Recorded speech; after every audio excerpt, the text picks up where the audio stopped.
got never-ending love for you. From now on, that's all I want to do. From the first time we met, I knew I had a never-ending love for you. Yeah, sing it again. I've got a never-ending love for you. And you, and you, and you. That's all I want to do. From the first time we met, I knew I'd sing my never-ending song of love for you. Now it's Jim's turn. Well, after all this time of feeling alone, we can love one another, live for each other from now on.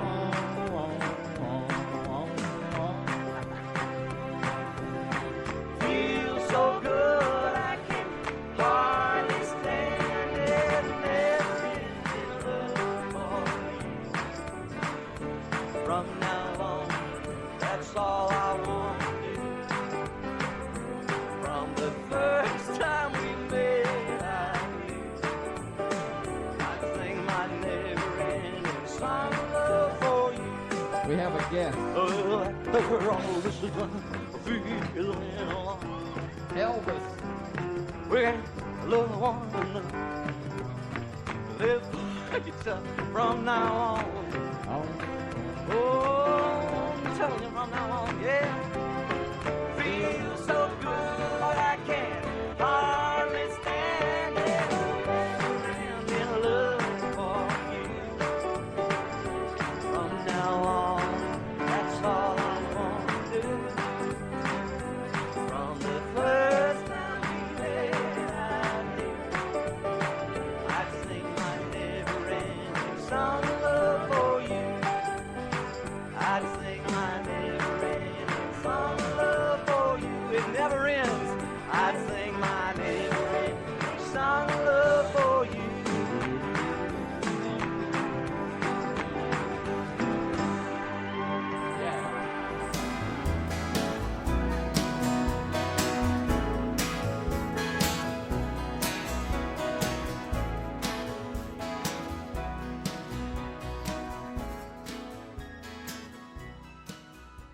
Good morning, everyone, and welcome to Unity of Birmingham, where we are transforming lives through the power of divine love.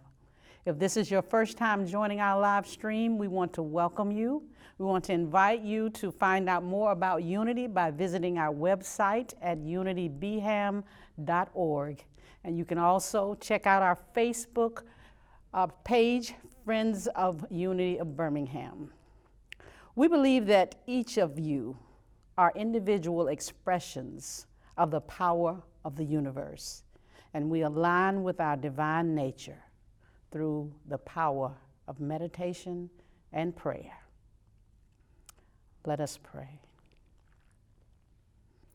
We center our individual awareness in the one divine cosmic energy, the creative intelligence that is universal, that is omnipotent, that is omnipresent, everywhere and at all times. We attune with a spirit of gratitude for the creators and the operators of the technology that allow us to come together this morning. As we experience this togetherness, we declare that the arms of home are always open at Unity of Birmingham. At times, our senses may experience feelings of separateness, yet our souls are assured that God is the ultimate unifier when we align and allow it to be so.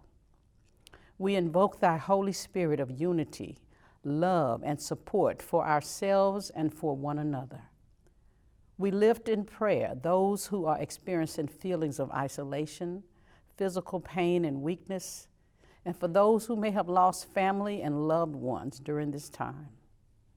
We join in the unified field and we wrap them in a warm blanket of love, of consolation, and positive thought energy for healing and renewal. And for those of us who may feel lost, who feel confused and isolated in this ever-changing world of human form, we call forth inner peace and inner knowing that at any time we can connect to the one power that is always supporting our highest good and the highest good of the whole. We call forth a special blessing for the children of the world who are the hope of our future. May they be empowered to see, to feel, and to live in divine truth and well-being. We now open to receive the blessings from the message of our speaker today, that it may be of the substance that continues to feed our personal and collective spiritual growth. And we know that this prayer is already a reality in the mind of God, and we accept that it is so. Amen.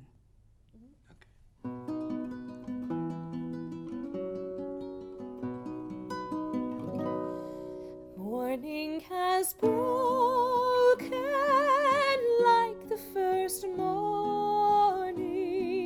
Blackbird has spoken like the first bird. Praise for the singing,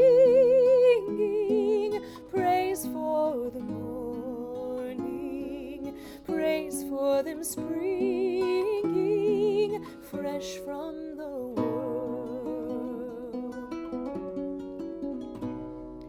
sweet the rain's new fall, sunlit from heaven, like the first dew fall on the first grass. Praise for the sweetness of the wet garden, sprung in completeness where his feet pass. Mine is the sunlight, mine is the morning, born of the one light Eden saw play. Praise with elation, praise every morning, God's recreation of the new day. Morning has broken like the first morning. Blackbird has spoken like the first bird. Praise for the singing, praise for the morning, praise for them springing fresh from the world. Praise for the singing, praise for the morning, praise for them springing fresh from the world.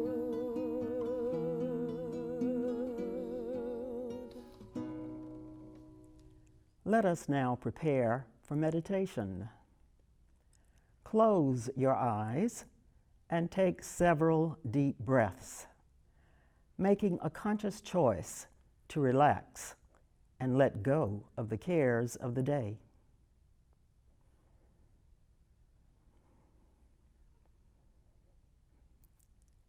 With your consciousness centered on your inner being, allow the energy of love that surrounds your soul to permeate your whole being.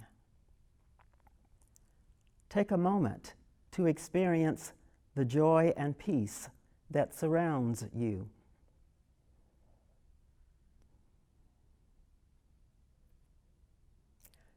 Now, I want you to expand your awareness beyond your body to embrace friends and family, feeling the connectedness at the soul level. Raise your awareness still further to everyone affiliated with Unity of Birmingham. Feel the linkages at the soul level. Feel your connectedness to them. Expanding your awareness further now to all people that live in your community, recognizing that they too are souls. Together, you are sharing this human experience.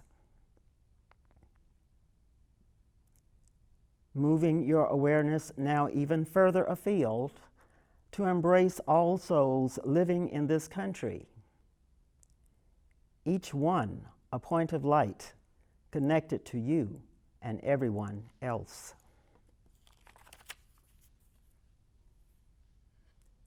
Expand your awareness now to all the countries of the world. Feel a connectedness to every living being, recognizing the unity and the oneness, feeling a sense of caring for the collective consciousness.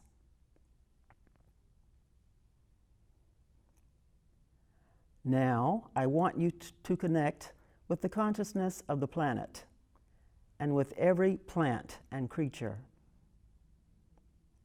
There is no longer any sense of separation between you and every living soul and all natural creation.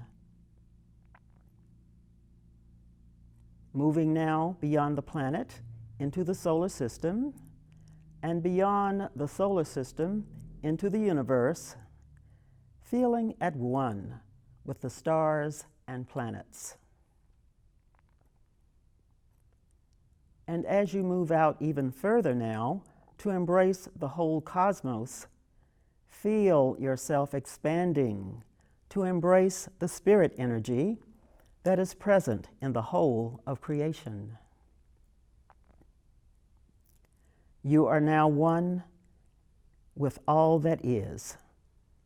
You have journeyed beyond all boundaries of separation and are bathing in the light that is the source and center of all that is.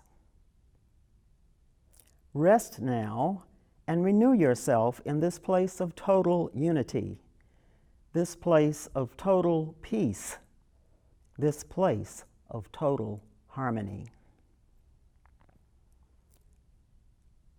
Allow the beautiful light to heal your body, mind, and soul.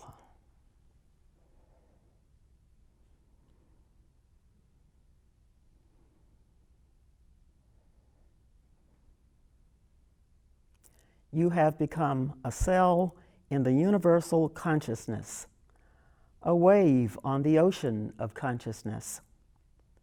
You are connected to all that is, to pure spirit energy.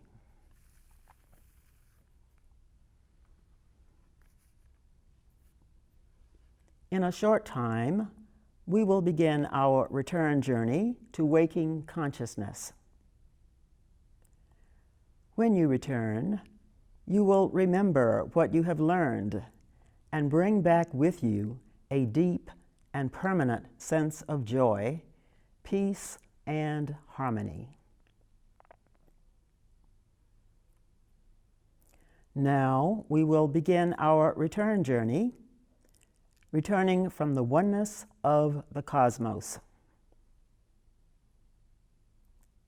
Returning from the cosmos to the universe. Returning from the universe to the solar system. Returning from the solar system to planet Earth. Returning to your country. From your country to your community. From your community to the room where you now find yourself. Take a moment to complete this journey, feeling peace and harmony permeating your whole being.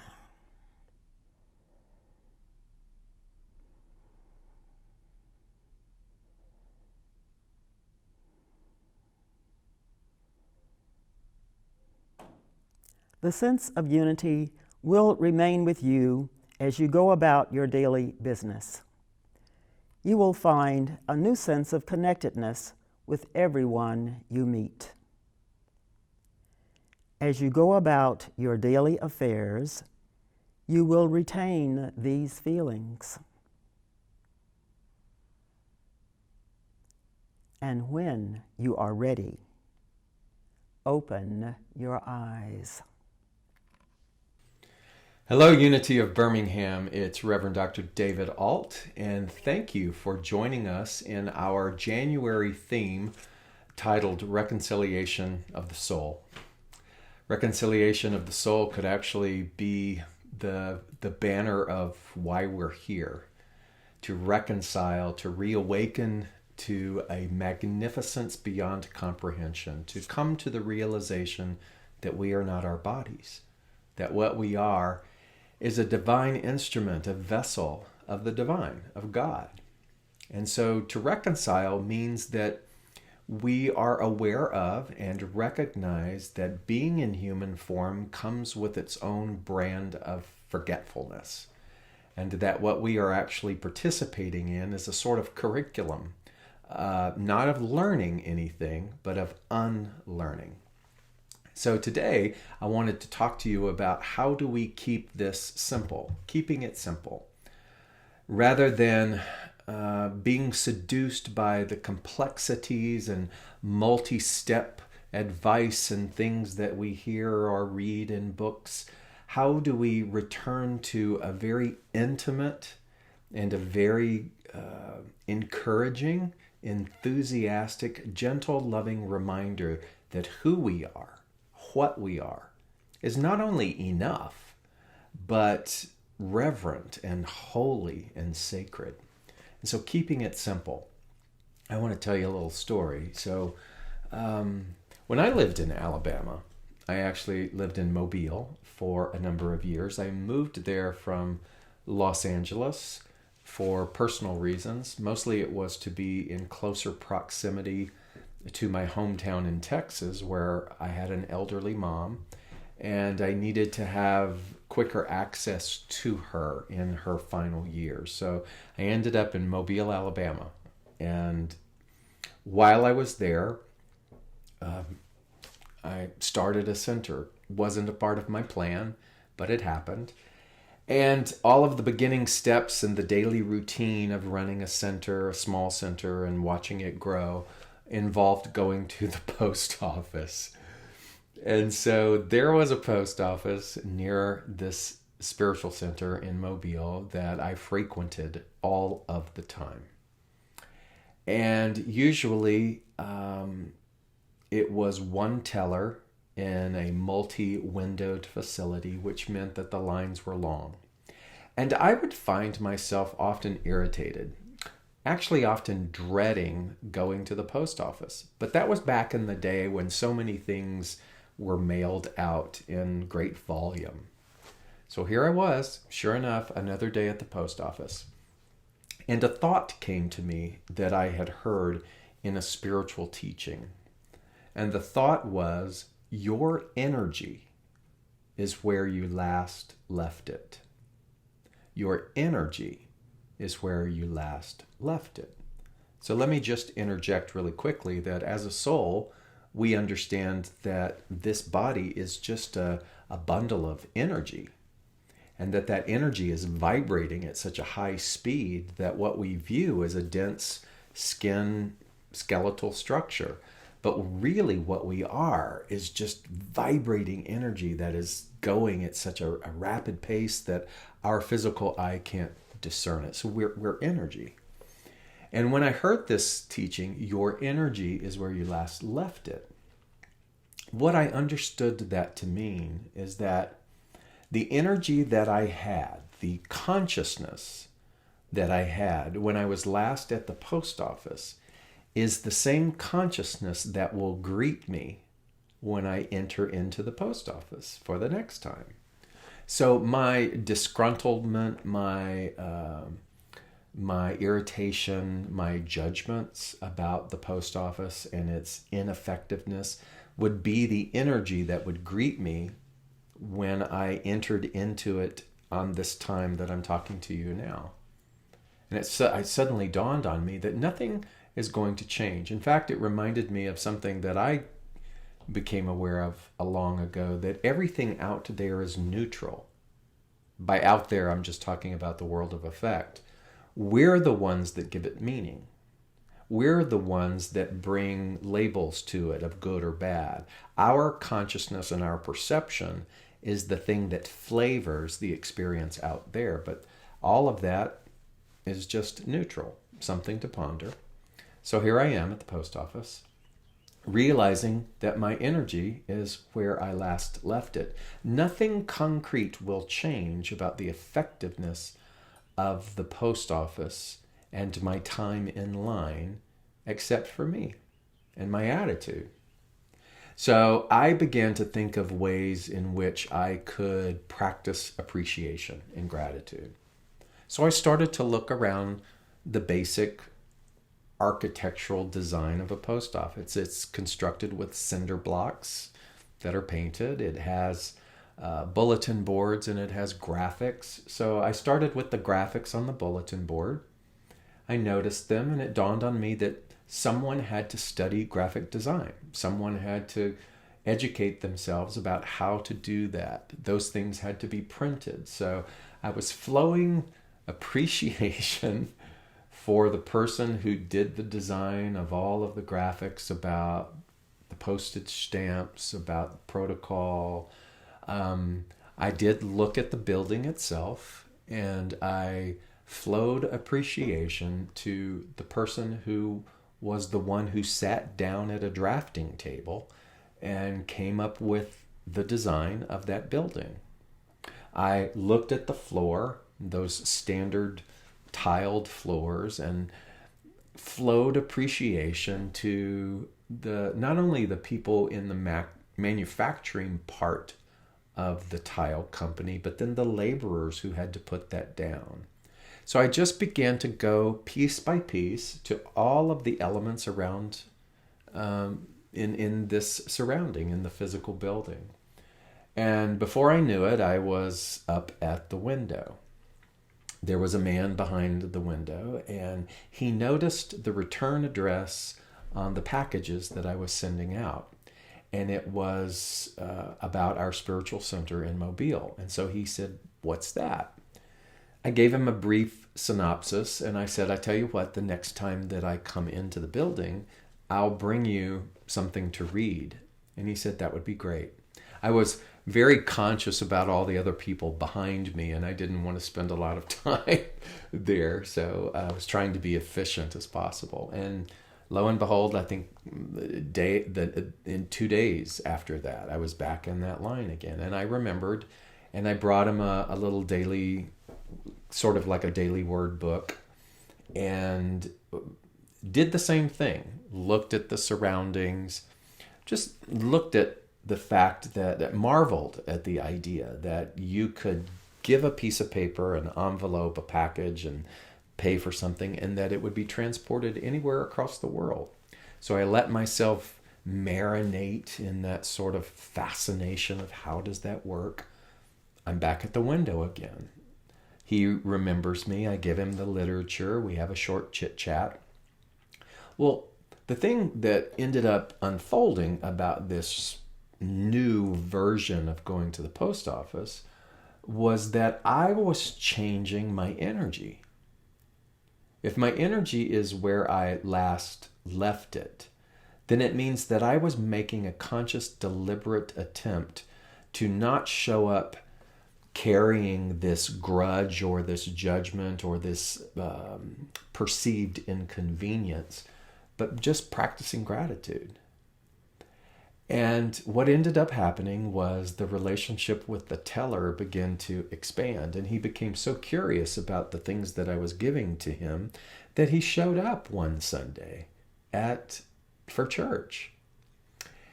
Liked what he heard, brought us family, ended up becoming a board member.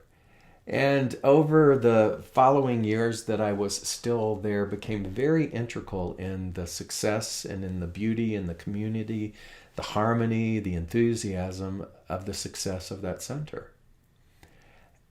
And I forget that story sometimes. The part of the story that I forget is that it began with a choice. It began with a choice of noticing and taking responsibility that my energy is where I last left it. If you're still struggling with that idea, think about it this way.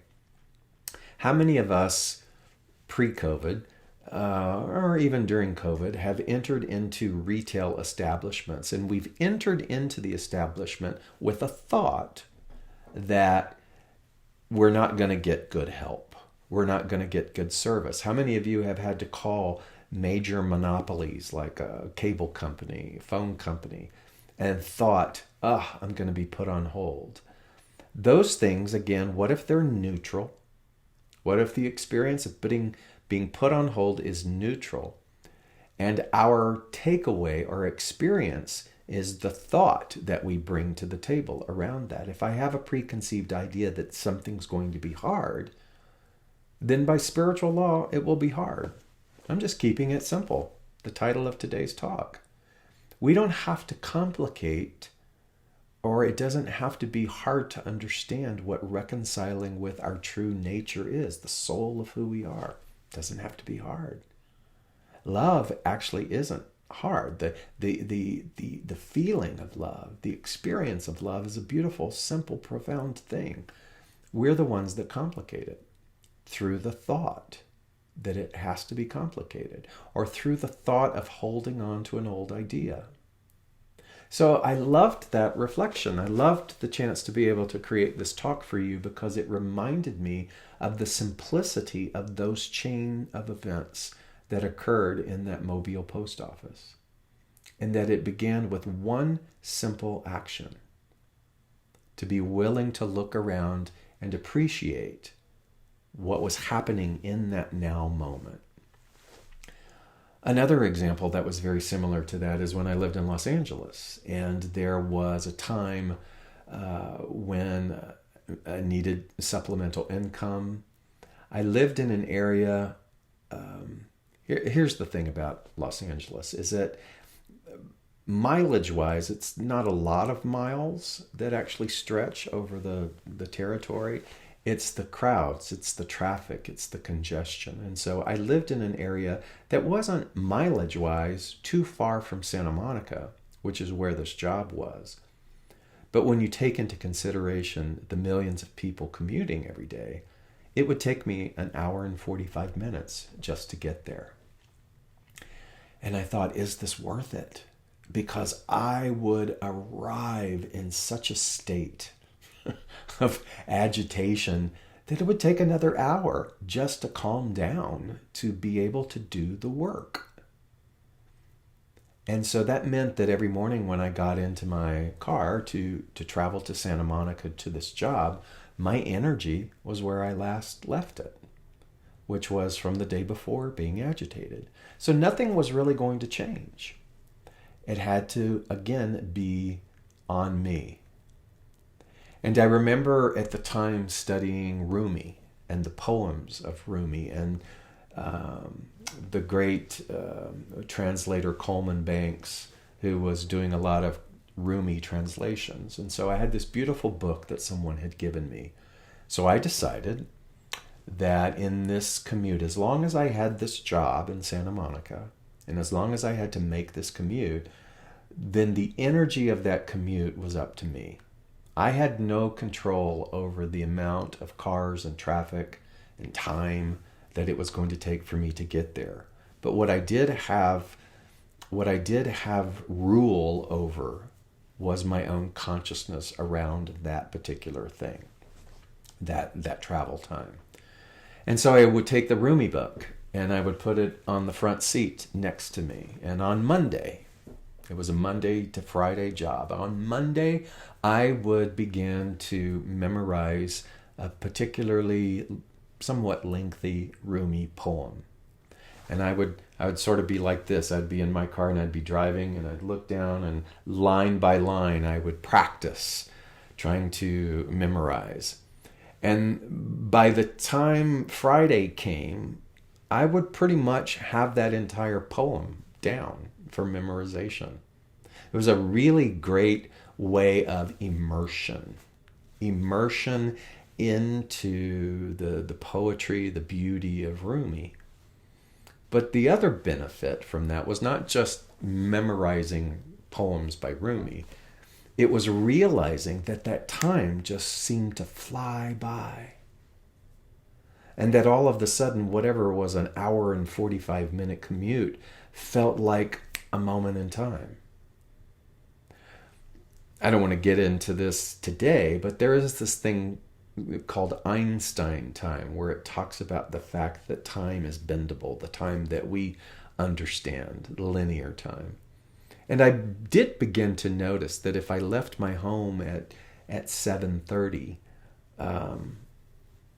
that I was easily there maybe 15 minutes early, whereas before that wasn't the case. Something was shifting in the way in which I was relating with time, and it was because I was changing my energy around it. I want you to continue to hear me. This is simple. It's simple. It starts with noticing the irritation. And then secondly, it starts with realizing that nothing about the irritation is going to shift, because that I'm irritated at, I'm going to go back to my other premise, is neutral. It's my attitude. It is my perception. It is my view of that thing that gives it meaning. And so the responsibility, the victory even, is all on me. It's all on me. And so in order to keep it simple, it means that I must stop battling, wanting, demanding the outside world to change. That it's really up to me. And what's so beautiful about this and our willingness to apply this as a practice is that simple commitment or devotion to doing this and to noticing the irritation begins to change the overall atmosphere of our inner world. And rather than leaning heavily or tipping to the side of the world being unfair, we start to tip more to the side of realizing that the world is our playground. And it's all because we've taken notice that our energy is where we last left it. So I had the post office, I had that commute. And here's another example. Is a friend of mine called me. This is many, many years ago. A friend of mine called me, and she was a part of a committee in these spiritual organizations that were giving out honorary doctorates. And she just couldn't help herself.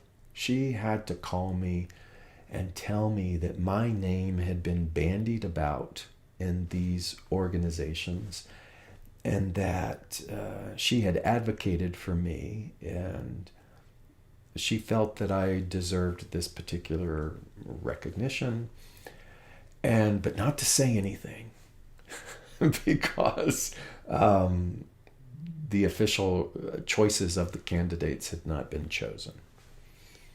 And so I hung up the phone and I was like, oh my God, people are funny. They can't keep a secret, or she just was so excited. And she was genuinely happy for me. Well, here's what happened. I didn't get picked.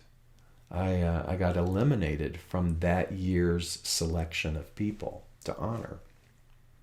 She called me again to tell me this. And at first when I heard it, I was genuinely disappointed, because I had become attached to the idea that I was going to get this recognition. I had become attached to the idea that a long participatory path of something that I had been involved in was going to be recognized. And she said, oh, I'm so sorry. And there was politics in the decision making. And when I hung up the phone, I noticed the irritation. And I noticed that I wished that she had just never called me because it wasn't on my radar. But then I remembered my energy is where I last left it. And I began to see a theme within me.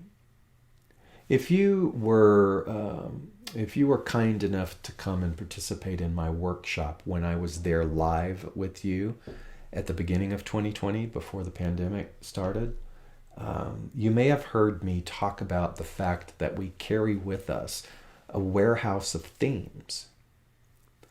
By saying carry with us, I'm talking about the subconscious or the subjective part of our consciousness. So there's the objective part, which is the sight, smell, taste, sound, speech component that we are always engaged in. And then there's the subjective part. And in metaphysical understandings, we realize that the subjective is, quote, quote, the servant. It is the thing that midwives what the objective gives it.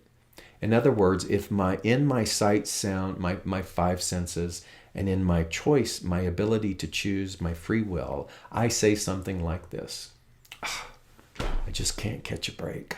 The world is just so unfair, or the world is unsafe. Then that bent of my personal consciousness is received by the subconscious. And the subconscious part within us then simply says, okay, it is impartial to whatever it is that we choose to think. It's the law of cause and effect. The cause is the choice. The effect is attached to the cause. And what happens in between is the receiving of the choice.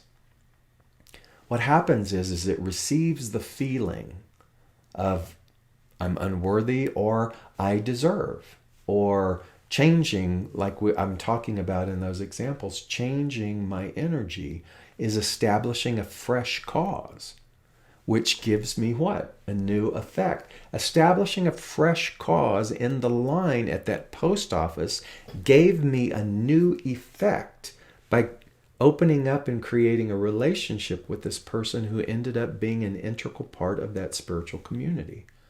If I had not created a fresh cause and continued to show up being irritated, then the effect would not have changed. And the energy would just keep recycling, regurgitating itself over and over again. Do you follow me? And so when I was with you, I was talking about what is that subjective part within us that says, okay, to whatever it is that we choose. It is that beautiful warehouse. And so in there are these themes of all of the things that I have kept choosing, whether it's I'm not good enough, I'm not worthy. So when I was canceled out of this awards, it brought up a theme. And that theme was of always sort of being the second choice.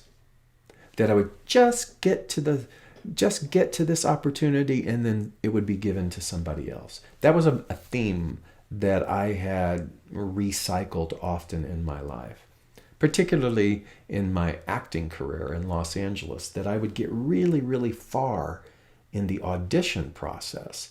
And in that final choice with the room full of producers, no matter what the project was, it would end up going to somebody else. And you see, that's sort of like your energy is where you last left it, because I didn't have the skill or the bandwidth, the consciousness that I'm using now to be able to shift that. So even though I kept auditioning, I would show up with the idea that I'm probably not going to get it. I'll be second choice. Not that I said those words specifically out loud, but it was the feeling because of the history. So you see, the history is the energy, and the history is where I last left it. And history will just continue to repeat itself until I shift and change within my own consciousness. So how will you do that for you? So when I hung up from my friend and I remember I was outside raking leaves, and I remember you don't have to hold on to the idea that you're second choice. The next year I got that award. The next year was even better to get it because if memory serves me, I was the only one being recognized, and it was just a beautiful time. The timing was perfect. But there was work there for me to do and understand. So what does that mean for you? How can you apply this? How can you keep it simple and begin to return to the idea that you have the power to begin to shape and mold your world out there? You are a magnificent soul. So I want to invite you to take this in with a moment of prayer today. I look at prayer as an invitation. What we are doing is we are inviting all of that beyond our comprehension and understanding, the magnificence of Spirit. We are inviting it in, and we are surrendering our control. And in the surrender of our control, we say, use me. Use me most effectively in this world. Allow me to see the places where my energy might be stuck. Allow me the grace and the wisdom to become unstuck through my own power of choice. Allow me the opportunity to remember just how significant and beautiful and powerful I am when I align myself with Spirit, and when I allow myself to be malleable to change. This is my prayer. This is my offering. And this is what I am ready to participate in. If you will breathe deeply with me, as if we are bringing that invitation into every cell, every organ, every tissue. If you'll breathe one more time with me in, allowing all resistance to be dissolved and the state of allowing to be increased, and once more, breathing within me as the expression of gratitude, knowing that it is already done. How good it is to be alive in this space and in this time. How good it is to come together, exploring these truths, igniting our enthusiasm, and welcoming the reconciliation of our soul. And so it is. God bless you, my friend. Till next.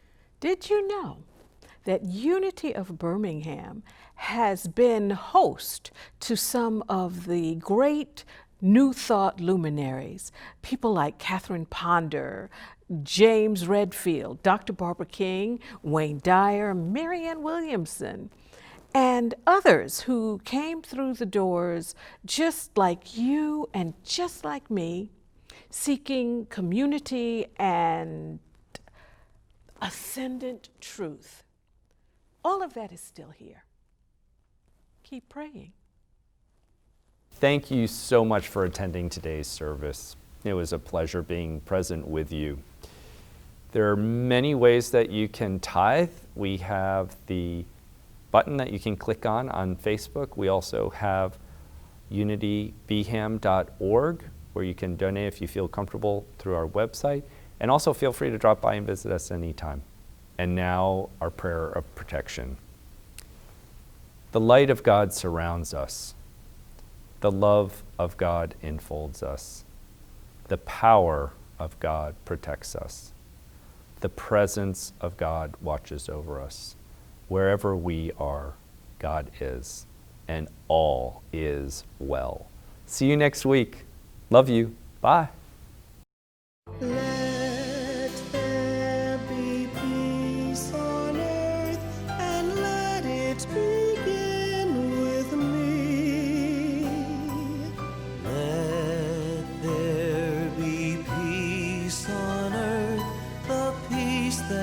is meant to be, with God as our Father, brothers all are we. Let me walk with my brother in perfect harmony. Let peace begin with me. Let this be the moment